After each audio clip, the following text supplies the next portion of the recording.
नमस्कार। आपके अपने YouTube चैनल हमारा राजस्थान में आपका स्वागत है।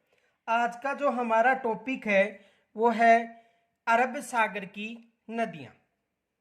तो देखो, पीछे हमने जो आंतरिक अपवाह तंत्र है उसका अध्ययन किया था और आज हम अरब सागरीय अपवाह तंत्र का अध्ययन करेंगे। तो आज का जो हमारा टॉपिक है वो है अरब सागरीय अपवाह तंत्र।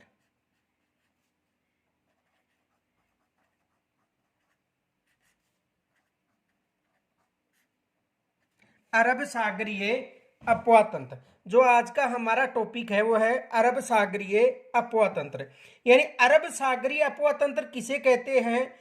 वे नदियां जो अपना जल अरब सागर में डालती हैं वो अरब सागरीय अपवाह तंत्र के अंतर्गत शामिल हैं। तो देखो, वे नदियां जो अपना जल अरब सागर में डालती हैं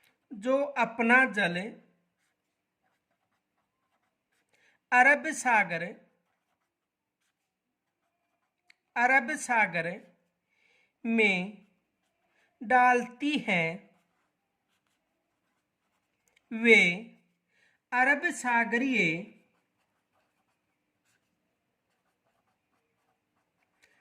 सागरीय अपवाह तंत्र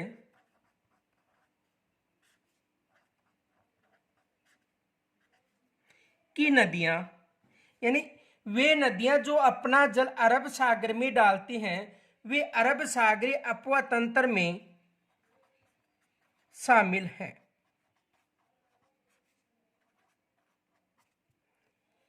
यानी वे नदियां जो अपना जल अरब सागर में डालती हैं वे अरब सागरीय अपवाह तंत्र में शामिल हैं या अरब सागरीय अपवाह तंत्र की नदियां कहलाती हैं।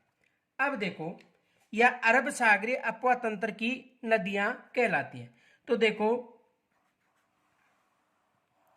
प्रायद्वीपीय जो भारत का क्षेत्र है यहां पर देखो ये अरब सागर है और ये बंगाल की खाड़ी।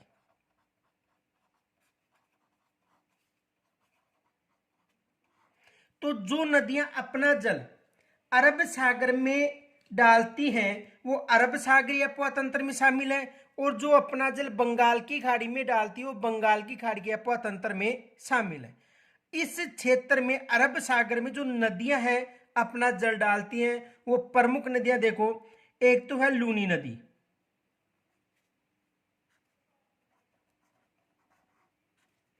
दूसरी जो नदी है वो है पश्चिमी बनास,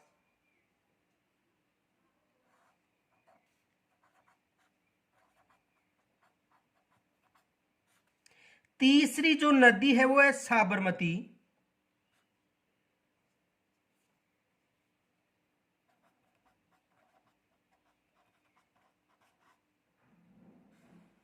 और चौथी जो नदी है वो है माही नदी।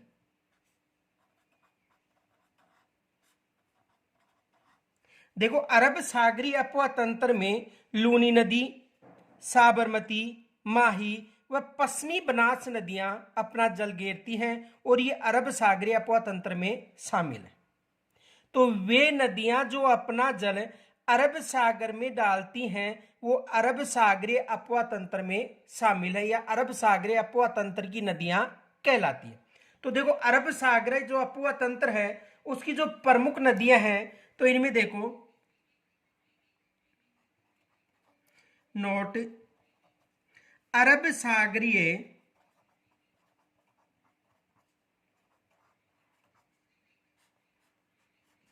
अपवाह तंत्र,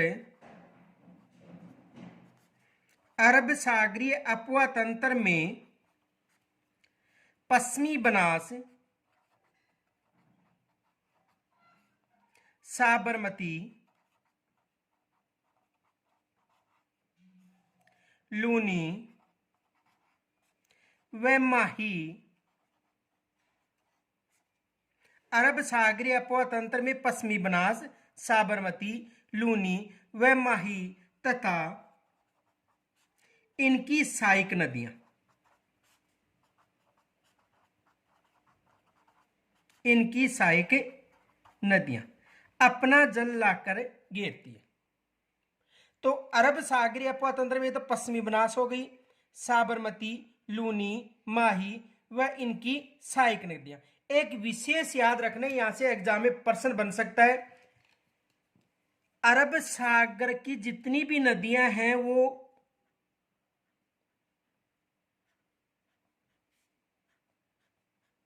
कर्क रेखा को विभाजित करती है।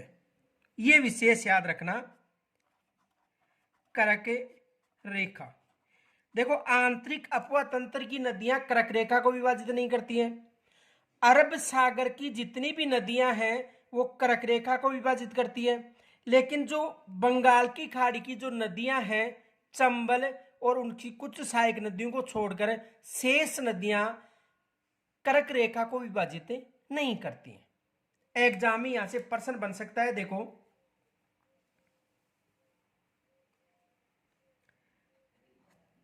अरब सागर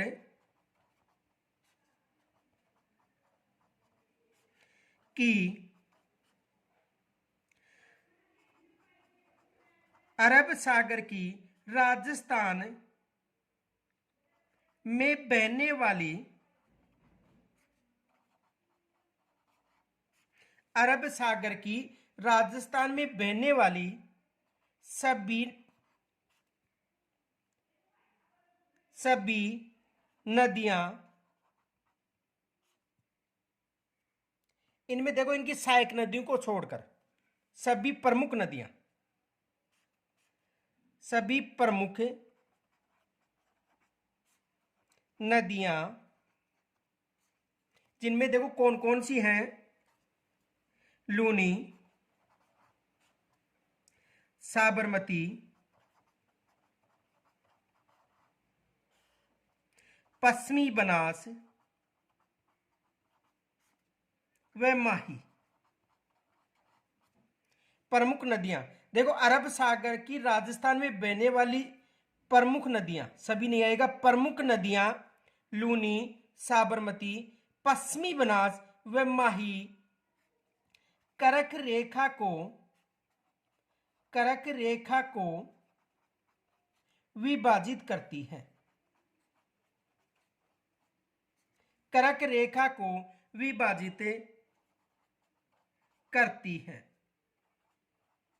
यह विशेष याद रखना कि अरब सागर की राजस्थान में बहने वाली प्रमुख नदियां जैसे लूनी, साबरमती, पश्चिमी बनास और माही कर्क रेखा को विभाजित करती हैं। लेकिन एक फैक्ट याद रखना, आंतरिक अपवा तंत्र की नदियां कर्क रेखा को विभाजित नहीं करती हैं। यह विशेष याद रखना, नोट।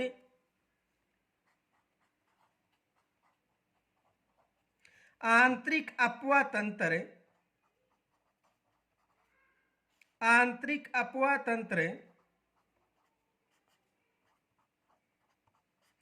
की नदियां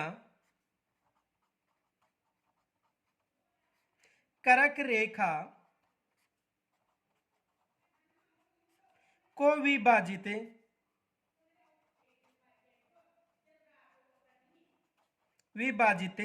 नहीं करती हैं। यानी आंतरिक अपवा तंत्र की नदियां कर्क रेखा को विभाजित नहीं करती हैं। एग्जाम में यहां से प्रश्न बन सकता है, देखो प्रश्न क्या बन सकता है, क्वेश्चन ये बन सकता है, ऐसी कौन सी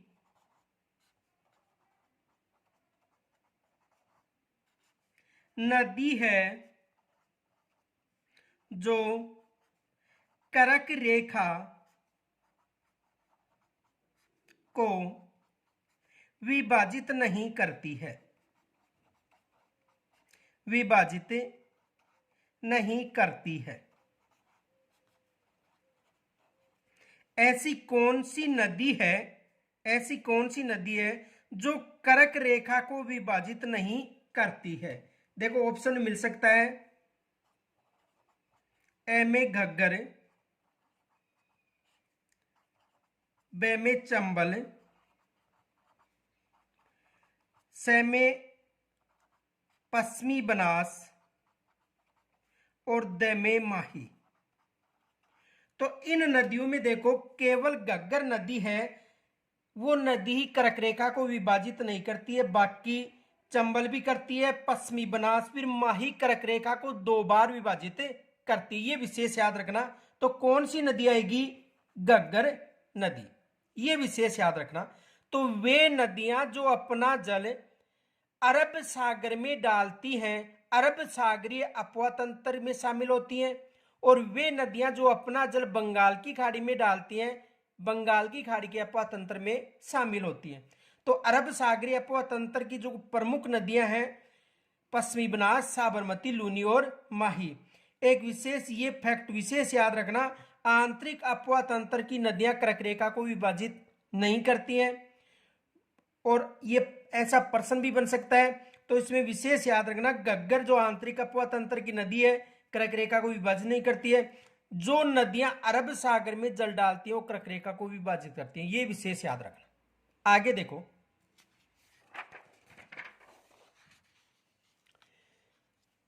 सबसे पहले हम पश्चिमी बनास का अध्ययन करेंगे। पश्चिमी बनास, देखो जो पश्चिमी बनास नदी है, इसका जो उद्गम है ये दक्षिणी राजस्थान हो गया, और दक्षिणी राजस्थान में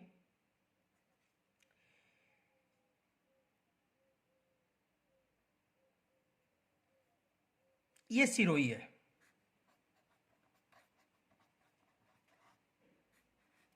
कौन सा जिला है? सिरोही जिला। अब सिरोही में इस नदी का जो उद्गम है,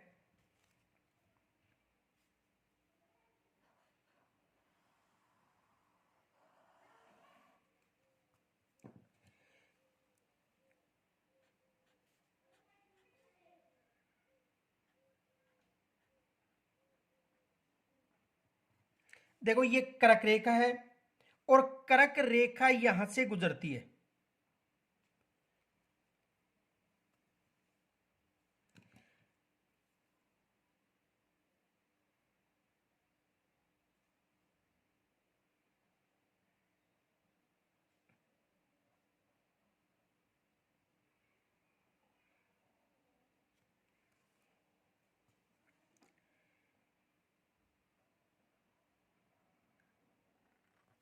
ये लो सिरोही जिला,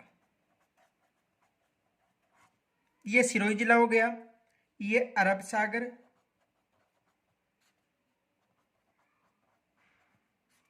और ये बंगाल की खाड़ी।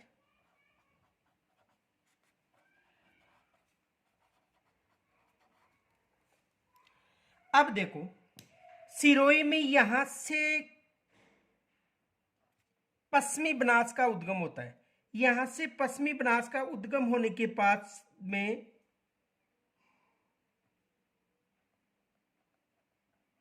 ये अपना जल कहां पर डालती है? अरब सागर में। तो देखो इसका जो उद्गम है सिरोही से होता है। पश्चिमी बनास नदी का जो उद्गम है वो कहां से होता है? सिरोही से, नया सानवाड़ा गांव से। सिरोही में एक गांव है नया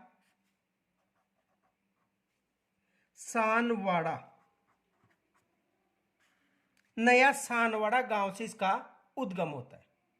तो इस नदी का जो उद्गम है सिरोही में नया सानवाड़ा गांव से होता है, और यहां से उद्गम होने के बाद ये राजस्थान के सिरोही में बहने के बाद अपना जो जल है वो कच्छ की खाड़ी में लाकर डालती है।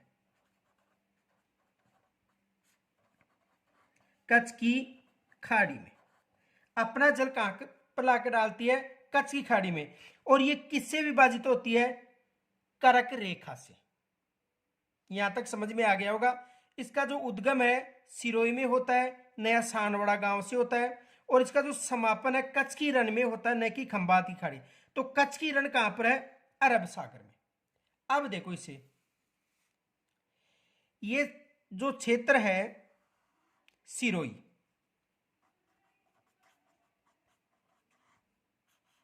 ठीक है, और ये जो क्षेत्र है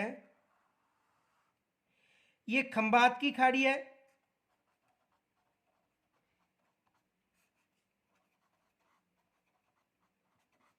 और ये है कच्छ की रण।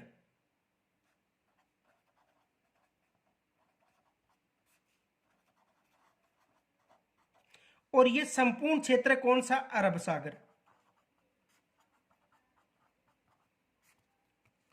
अब देखो, सिरोही से इस नदी का उद्गम होता है,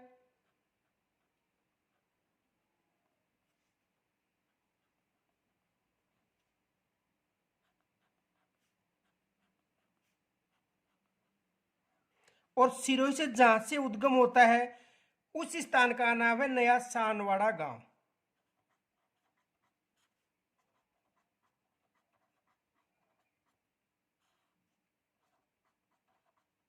तो देखो, कहां से उद्गम हो रहा है? सिरोही से। और सिरोही में कौन सा गांव है? नया सानवाड़ा गांव। उसके बाद ये राजस्थान में बहने के बाद गुजरात में बहती है अपना जल कहां पर? कच्छ की रण में। तो देखो, यहां से उद्गम होने के बाद, सिरोही से उद्गम होने के बाद में राजस्थान, ये राजस्थान की सीमा हो गई, के बाद ये राजस्थान और ये गुजरात। तो राजस्थान में यानी सिरोही में बहने के बाद में गुजरात में बहती हुई अपना जल कहां पर डाल रही है? कच्छ की रण ऑप्शन आ सकता है, या अरब सागर। अब देखो, इस जो नदी है इसके तट पर गुजरात का दिशा शहर स्थित है।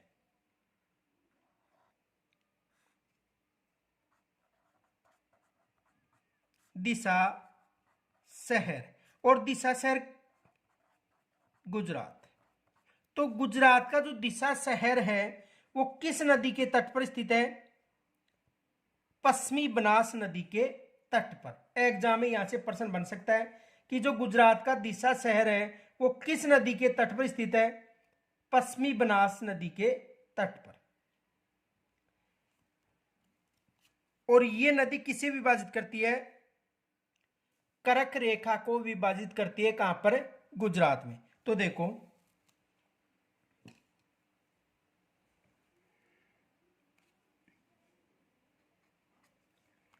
पश्चिमी बनास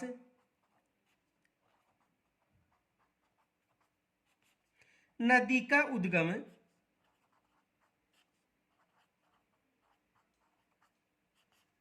पश्चिमी बनास नदी का उद्गम सिरोही के नया सानवाड़ा ग्राम से होता है। यह विशेष याद रखना कि जो पश्चिमी बनास नदी है इसका जो उद्गम है सिरोही के नया सानवाड़ा ग्राम से होता है। तो देखो, ये सिरोही का नया सानवाड़ा ग्राम हो गया, या यहां पर देख लो, ये सिरोही का नया सानवाड़ा ग्राम है। यहां से उद्गम होने के बाद में अपना जल कच्छ की खाड़ी या अरब सागर में डालती है। आगे देखो, इस नदी के तट पर, इस नदी के तट पर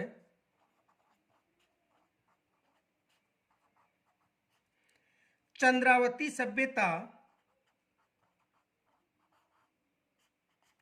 चंद्रावती सभ्यता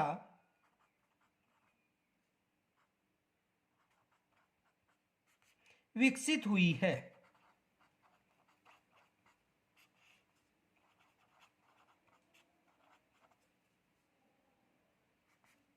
यानी इस नदी के तट पर जो चंद्रावती सभ्यता है वो विकसित हुई है। कौन सी सभ्यता? चंद्रावती सभ्यता।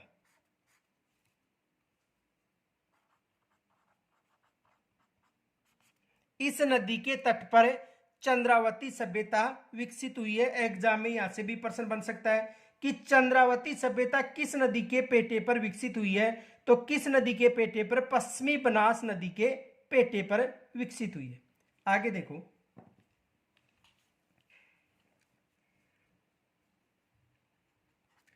इस नदी का बहाव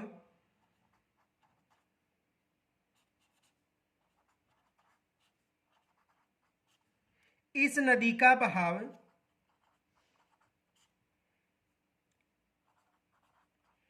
शीतोष्ण व उष्णकटिबंध, इस नदी का बहाव शीतोष्ण व उष्णकटिबंध क्षेत्र में है। इसे समझो। देखो, इस नदी का जो बहाव है शीतोष्ण और उष्णकटिबंधीय क्षेत्र में।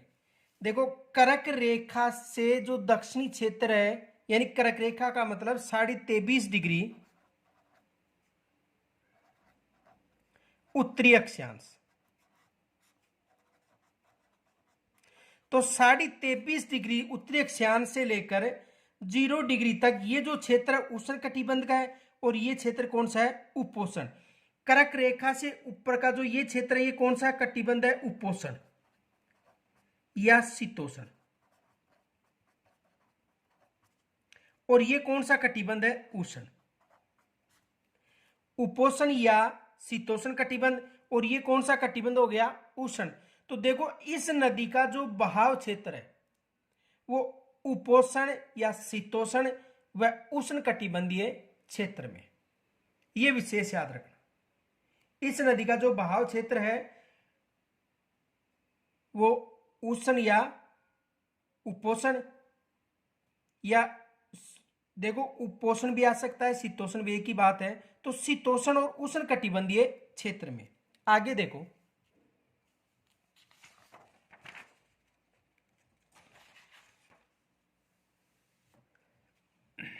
यह नदी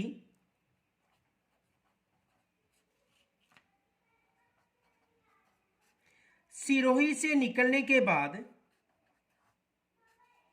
सिरोही से निकलने के बाद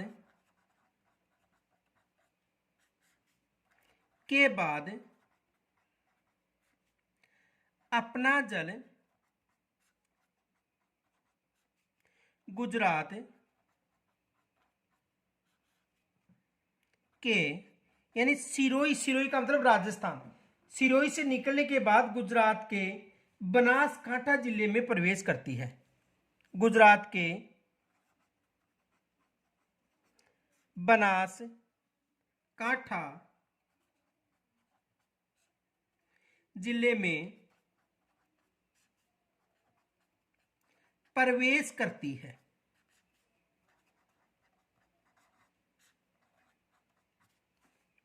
देखो, सिरोही से निकलने के बाद सिरोही का कौन सा गांव था? नया सानवाड़ा गांव। तो सिरोही के नया सानवाड़ा गांव से निकलने के बाद ये नदी गुजरात के बनासकांठा जिले में प्रवेश करती है।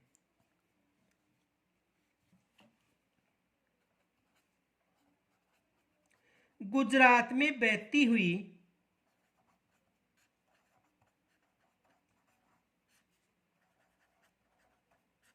अपना जल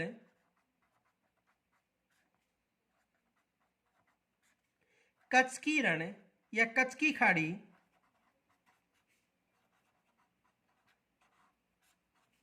अरब सागर में घेरती है,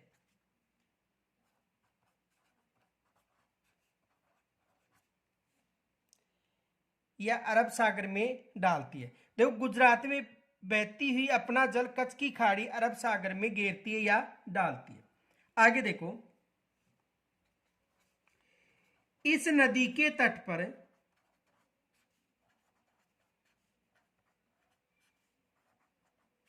इस नदी के तट पर गुजरात का दिशा शहर, कई जगह दिशा भी मिलता है, दिशा शहर स्थित है। यानी इस नदी के तट पर जो गुजरात का दिशा शहर है वो स्थित है। एग्जाम में यहां से प्रश्न बन सकता है। इनके अलावा देखो, पश्चिमी बनास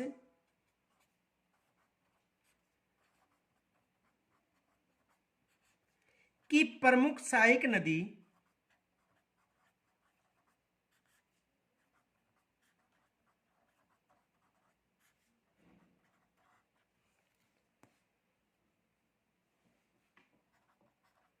सूकली है।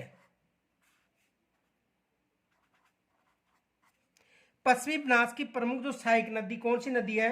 सूकली नदी है। यह विशेष याद रखना, जिस पर सिरोही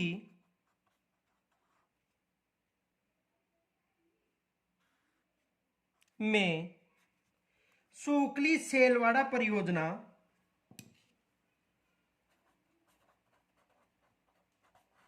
सूकली सेलवाड़ा परियोजना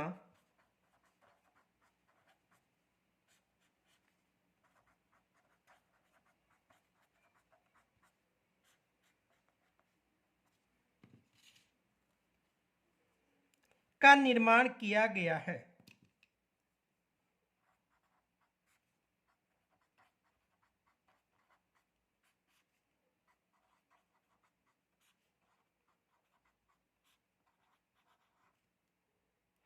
तो इस नदी पर जो इसकी प्रमुख सहायक नदी कौन सी है?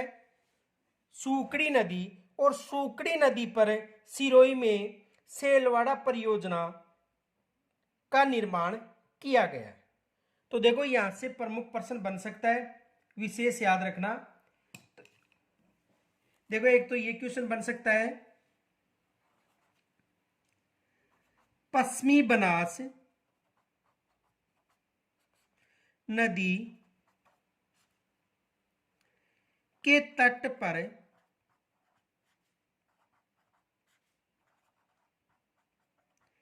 कौन सी सभ्यता विकसित हुई है?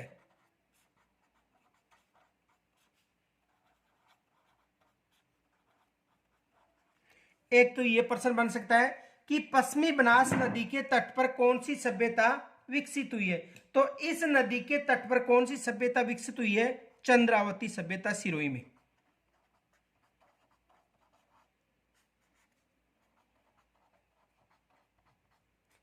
कहां पर विकसित हुई है? सिरोही में। अब देखो दूसरा प्रश्न यह भी बन सकता है,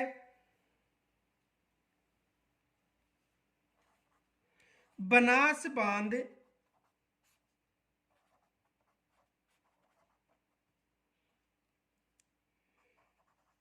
किस नदी के तट पर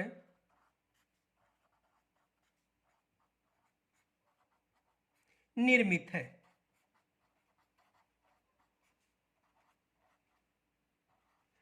तो देखो बनास बांध किस नदी के तट पर निर्मित है? आपको ऑप्शन में मिल सकता है साबरमती,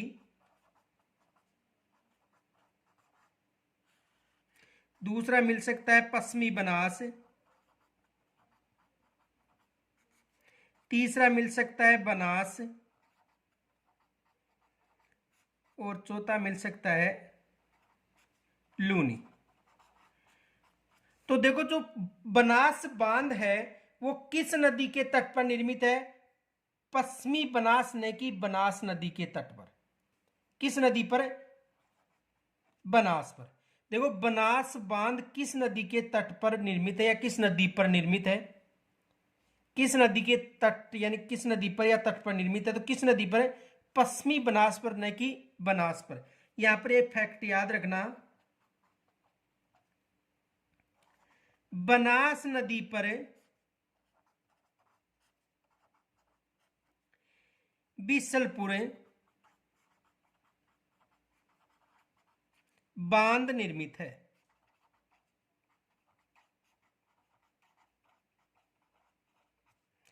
बनास नदी पर तो कौन सा बांध निर्मित है? बीसलपुर बांध, जो राजस्थान की सबसे बड़ी पेयजल परियोजना है। ये जो बांध है यानी राजस्थान की सबसे बड़ी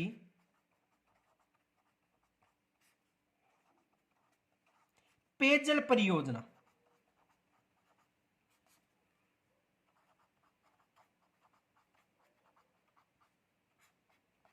राजस्थान की सबसे बड़ी पेयजल परियोजना कौन सी है? बीसलपुर। यह विशेष याद रखना, एग्जाम में प्रश्न बन सकता है। और यह परियोजना कहां पर निर्मित है? टोडाराय सिंहपुरा टोंक में। कहां पर निर्मित है? टोडाराय सिंहपुरा टोंक में निर्मित है और सबसे बड़ी पेयजल परियोजना है। टोडाराय सिंहपुरा